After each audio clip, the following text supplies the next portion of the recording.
الملك يومئذ الحق للرحمن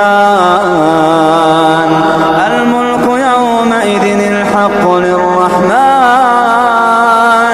تین چیزیں ایسی ہیں حدیث شریف کے اندر ہے، کئی صحابہ سے روایت مروی ہے، ثلاث جدہن جد وہزلہن جد، النکاح الطلاق والرجعۃ والعتاق، العتاق والطلاق والرجعۃ۔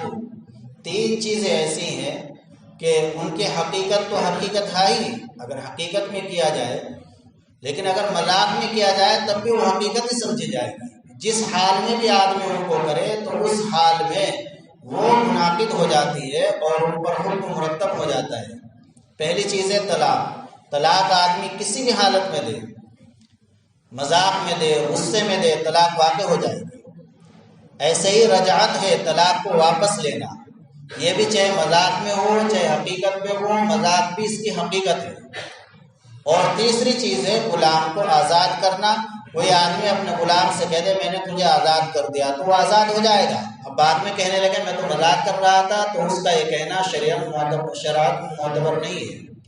ایسے بیوی سے کہہ دے میں نے تجھے طلاق دے دی تو طلاق ہو گئی۔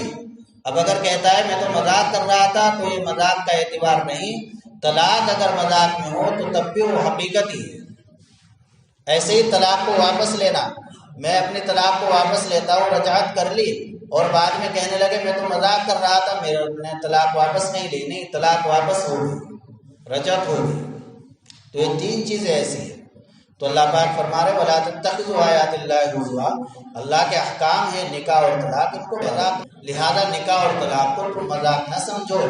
ایسا نہیں کہ زبان سے طلاق کا لفظ نکال دیا اور کہنے لگو میں تو مذاق میں کہہ رہا تھا۔ نہیں، نکاح اور طلاق یہ مذاق کی چیزیں نہیں ہیں، یہ تو شرعی چیزیں ہیں۔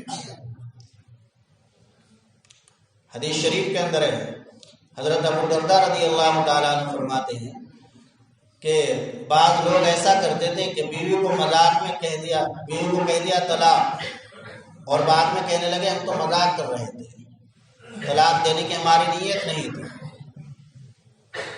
تو اس پر اللہ تعالیٰ نے فرمایا وَلَا تَتَّخِذُوا آیَاتِ اللَّهِ هُزُوًا، اللہ کے احکام کو، نکاح کو، طلاق کو